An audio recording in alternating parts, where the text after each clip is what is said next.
After spending 3 days blinging the old girl up, I thought I'd take her out for a road test and see what the brakes were like, and they are atrocious. It pulls so hard to the right hand side I nearly shot straight across the other side of the road. So I'm going to have a look at that now. With the brakes pulling to the right hand side, I figure that the brakes are working really well on the right hand side, not so well on the left hand side. So I'm going to pop this wheel and the hub off and see what we can see. Maybe this is the side that I fixed that wheel cylinder on. Maybe that started leaking again. Another thing is that when I've slammed the brakes on out here on the grass, that back wheel is locking up, and I think that one locking up could also cause the car to veer off to that side. But we'll start here because I can see there's some little bits of oil or something showing here on the wheel.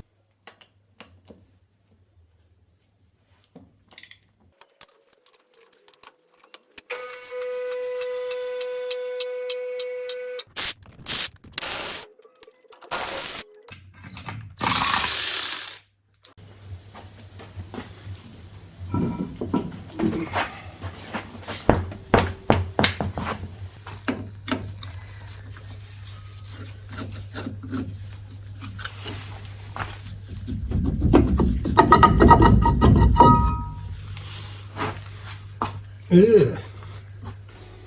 Right, there's definitely something leaking inside there. Yuck. Well, I don't think there's any doubt there's something leaking from somewhere. Is it fluid coming out of there?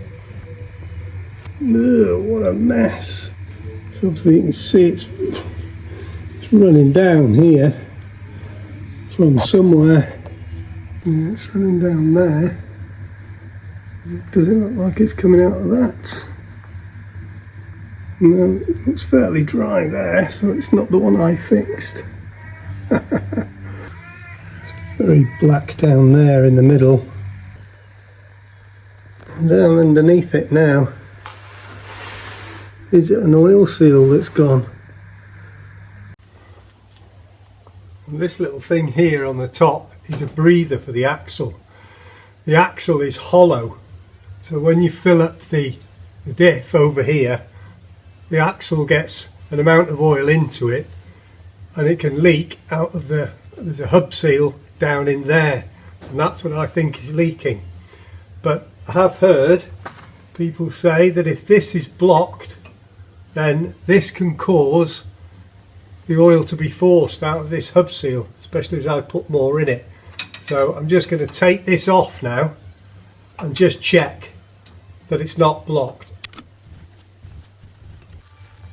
Right, so there we go, that's the offending article. Sits on the axle like that. This little bit at the top spins. Inside it there is a ball bearing, and the job of the bearing, it acts like a non-return valve. So when the ball bearing sat at rest in this position, it doesn't allow anything to come downwards into here. But if you get a build-up of pressure in the axle, it will push past the ball bearing and release the pressure. If this is blocked, if that ball bearing is stuck, the pressure can build up and it will then push the fluid through the hub oil seals at the end of the axle, which could create the mess that we've got. So let's see if this is clear or not. No, it won't blow through. And it won't suck either. So I'm going to have to free that up before we carry on.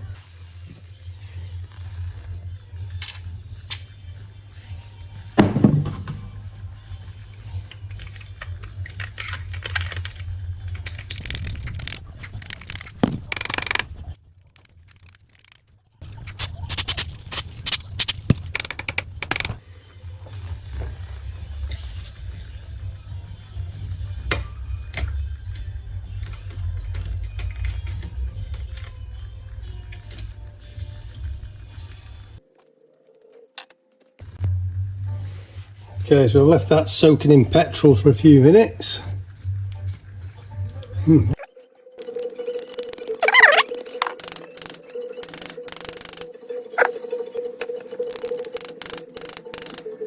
Right, I've been filling and messing with this and left it soaking for about 20 minutes, half an hour now. What I'm going to do, this part is steel, this is brass. I'm going to try turning that and see either is it threaded or, but it's still blocked. I'll just try that and see what happens.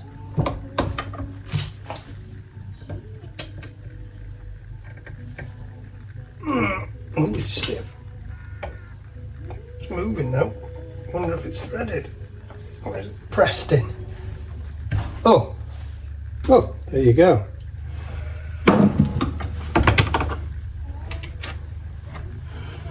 So there you are. I think it's just pressed in there. And it's just, you can see how gunked up that is. So I'll just give it a clean and try and press that top part back in. There's also what looks like there's a little hole there. That's what was blocked. That's it. That's why it wouldn't blow through, because that little hole was blocked. So I'll clean all that lot up and see if I can get it to go back together. There we go. There's the component parts of that. There's that. The ball bearing just drops in there and sits that way. That one on the top, and then hopefully this little piece will still press back in there in the vise. I think maybe I'll put a bit of oil or something in there as well, just to slow down the process of it corroding up again. Forgot to show you that it actually breathes through this hole in the side here, not out the top. So I'll just give them that a good clean out with the drill, and let's try and put it back together. Now, I'm not exactly sure what I should be putting in here or whether I should be putting anything in, but I've opted for a little bit of copper grease. Just like that. Put the bearing in. Put the little cap on.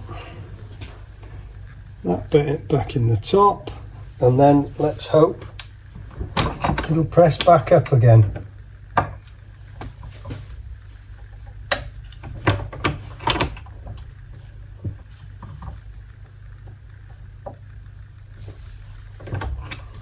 Well, no. Right, so I cleaned all that lot up again, and this time I just put some copper grease onto the bearing. Drop that in, and we're on plan B. I'm going to super glue it. Right, I mean very carefully here, because I don't want to glue the ball bearing in. Just keep it pointing downwards. That little part in, and then keep everything moving till it goes off. Then all I've got to do then really is just keep an eye on it, and if the top falls off, buy a new one. Right, that's it. I've kept everything moving, and now, well, it's dried. Happy days, that'll do for now. Right, I had second thoughts about the copper grease, because it's got to be able to move about on its own freely, so I've got some brake cleaner. I've really cleaned it out.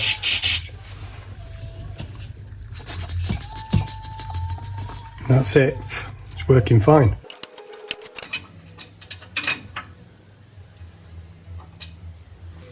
While I'm here, I thought I'd better check the back one as well. That one's working okay. I'll just blow some WD-40 through it.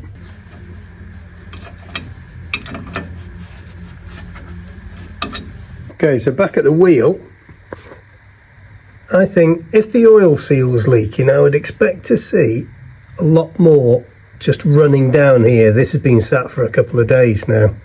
I'd expect to see more there. So my theory now is, if this cylinder is leaking, that's dripping down onto the spindle, and as the wheel's turning, that's throwing that oil up onto here. So I'm going to take the rubber cap off here now and have a look and see if there's any fluid sat in there.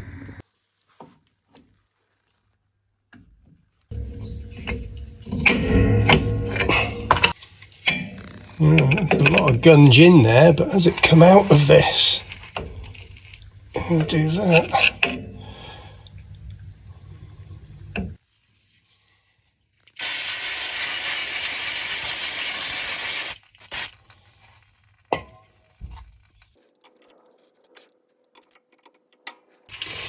Right, I've given that a really good clean out now and blown it off. Let's see, is there anything coming back?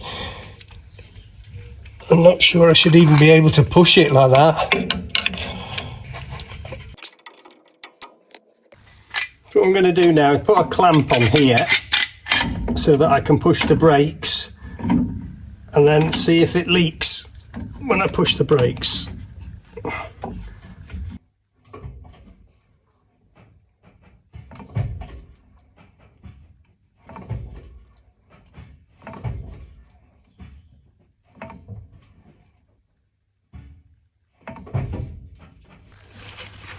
I can see a drip on this bottom one. That looks like clean fluid. It's not dirty. So I'm going to take this rubber off as well and let's see what we've got in here.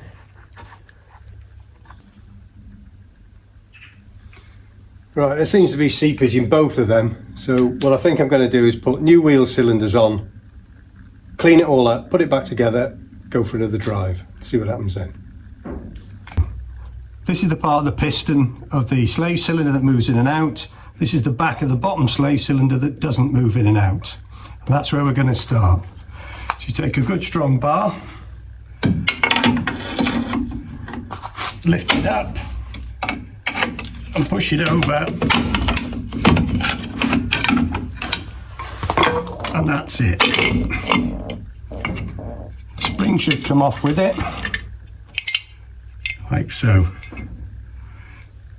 So to replace the spring, that long hook goes on the bar down there on the plate, and this hook goes into the biggest of those two holes, like that. To replace it, first of all, attach the spring to the bar again, engage the top end into the piston, and then simply lift it up and lever it back in.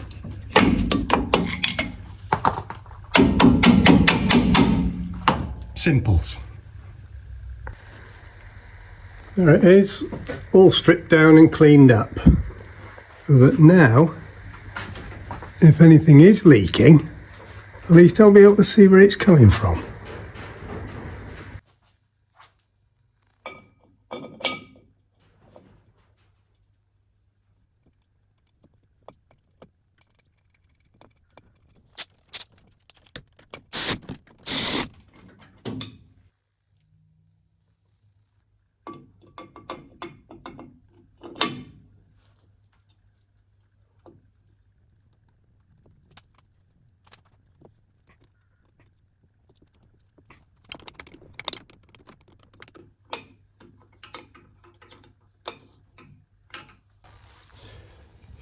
I'm going to put the brake shoes on now, but before I do that, I want to set the brake adjustment to its lowest setting.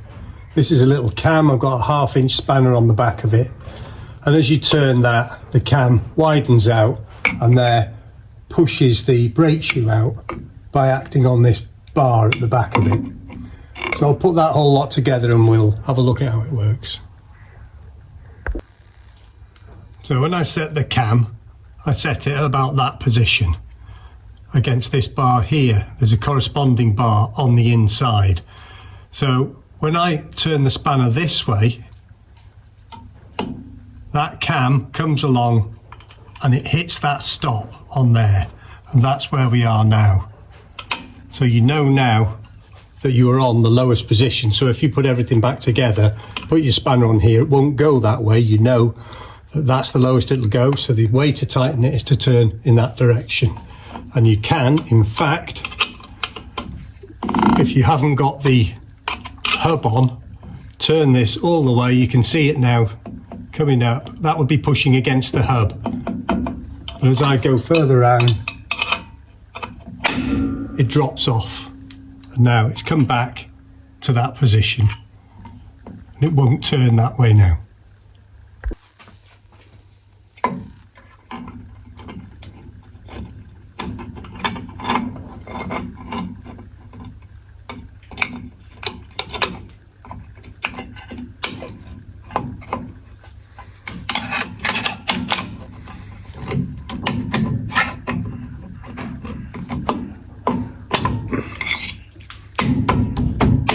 there's the hub all nice and clean again. Put that back on.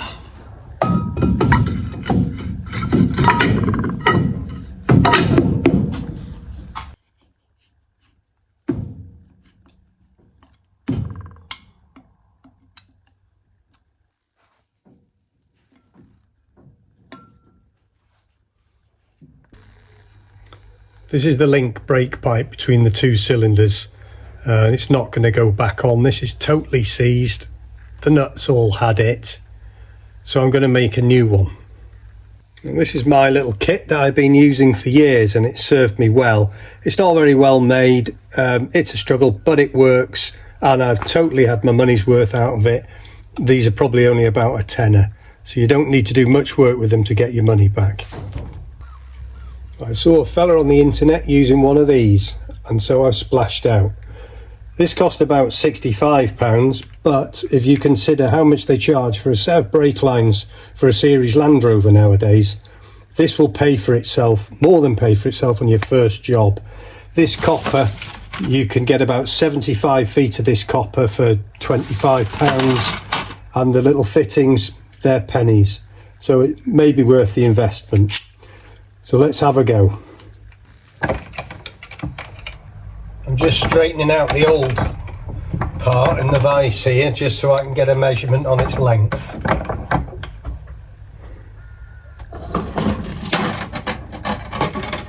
There we go.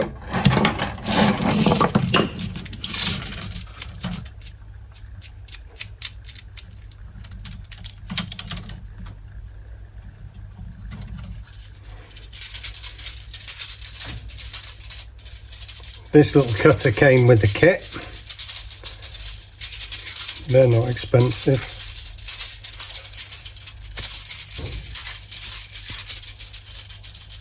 You just keep winding and tightening it like that.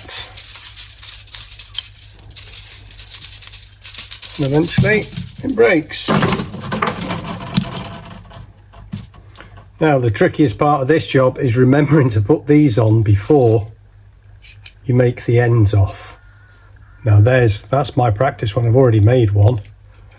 So now I want that piece on there.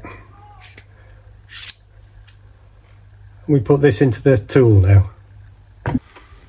First thing I've got to do is just clean up the end of that tube.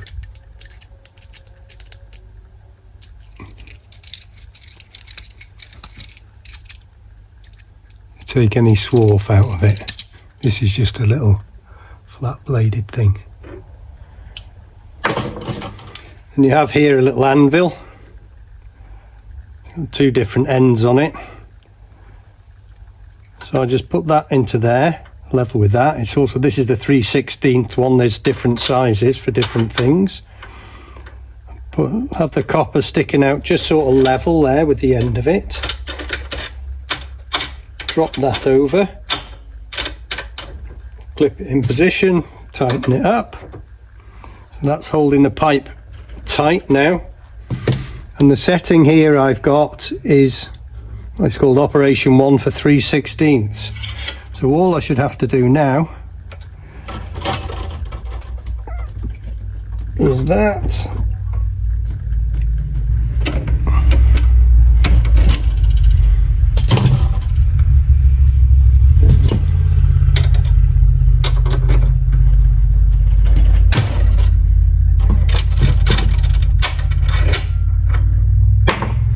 Hey presto, we have a fitting.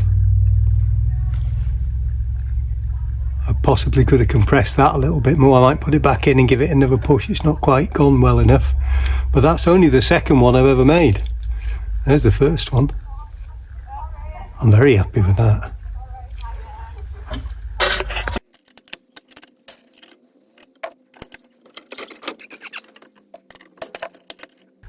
Ooh, that'll do. Let's fit it. So here I am with the old one again. I've got to do a bit of shaping here. So this is in a curve, something like that. I'm not being neat with this because it doesn't really matter. Something like that to go around the wheel cylinder itself. but then these connections turn inwards on a 90-degree angle to go into the cylinder. So what I've got to do is turn them inwards. And here's another kinky tool for you, which works quite well when I can figure out which way round I've got to put it. So I'm going there. So this should give me a nice tight right angle. It's quite old, this copper, so it's stiff. There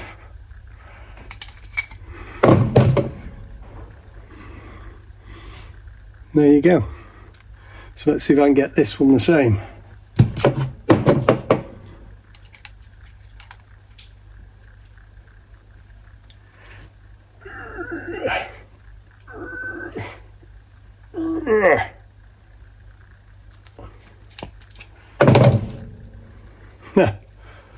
Not quite, but practice makes perfect. I'm going to test that now and see if I've got it right. Well, that one's ended up a bit short, so I think I need to get this angle tighter up, started up there. But I'm going to go for it on the one that I've just made.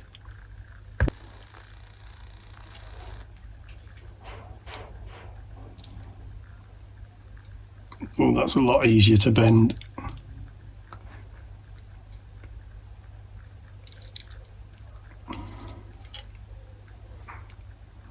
Much tighter curve, that one.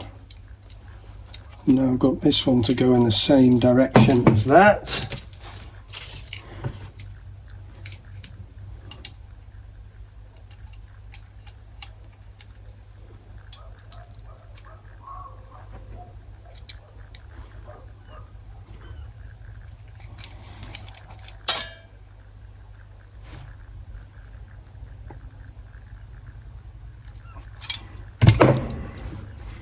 Okay, so I've sort of I'm going in the right direction this time. Let's curve this over and try it.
So to set the brake pads, we know we're at the lowest point there, that won't go any further that way, so this spins now.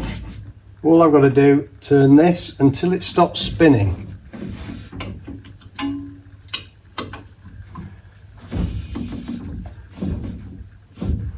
And there it goes, it stops spinning. So just back that off so that it spins again. And that's pretty well where you need to be. Same thing, because there's 2 cylinders on this one. There we are again. That won't turn that way. So to tighten it up, I'm going to go this way.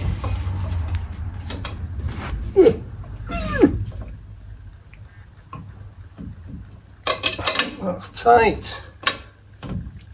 Back it off a bit and it turns. Let's try that.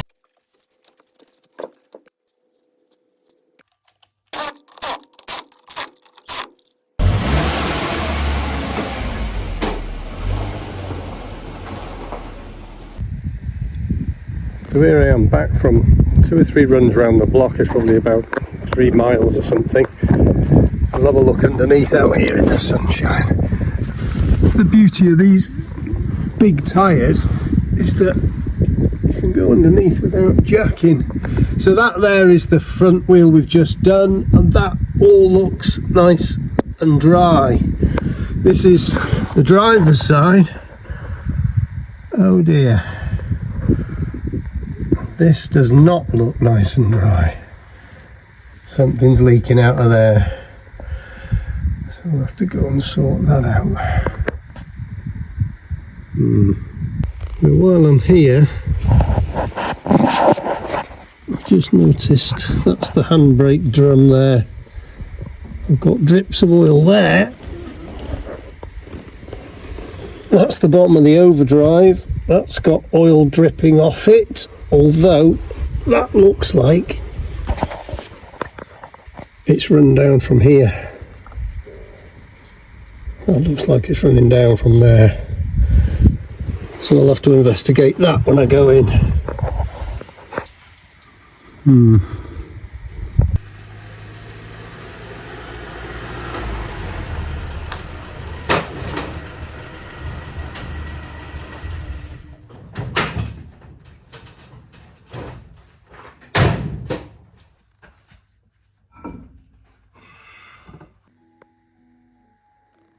Yep, definitely something leaking there.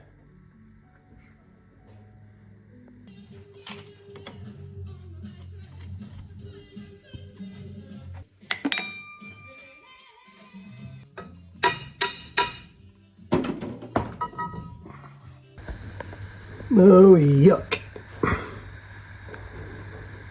Here we go again.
Well, try as I might, I cannot get these brakes to bleed.